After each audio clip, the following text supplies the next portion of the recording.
I'm Beck. I'm from the Transition Support Service at the Royal Children's Hospital. I'm a part of a team who facilitate and help prepare young people and their parent carers for transitioning to adult healthcare services.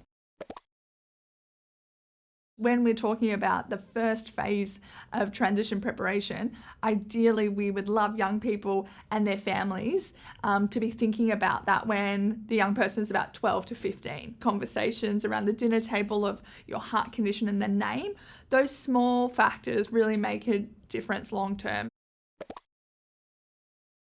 Stage 2 is 15 to 18. What that might look like is involvement in medication management, involvement in scripts process, knowing where your prescriptions are kept at home, knowing the names of your medications. For a young person who might be dependent, then we'd recommend things like having a list for that young person so that they have that list on them at all times.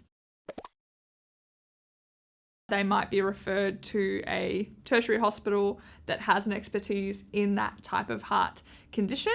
Some patients might refer to a private cardiologist. They might send you a receipt of referral, be like, yeah, we've got it, great.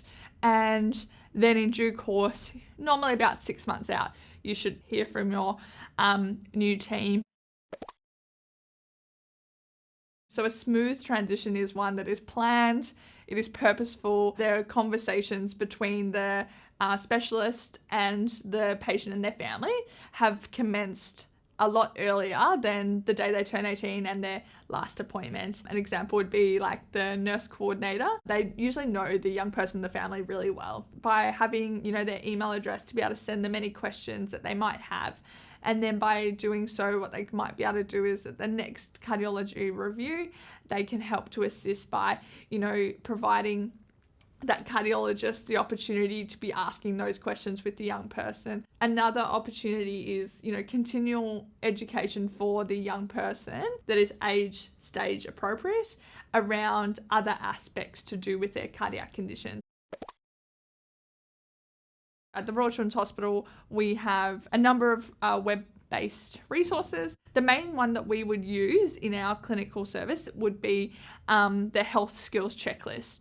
So this is simply a checklist that we use at our first appointments with young people and their parents to gauge where their health knowledge is at, and then identify realistic, developmentally appropriate transition goals from that. Maybe there's some key things on that checklist that could be really helpful in having some discussions, especially around that 12 to 15 early age stage, about starting those conversations around transition. Transition, it's a joint process. It involves the patient, the young person, the parent carers, their primary clinicians, so in this case, their cardiologists.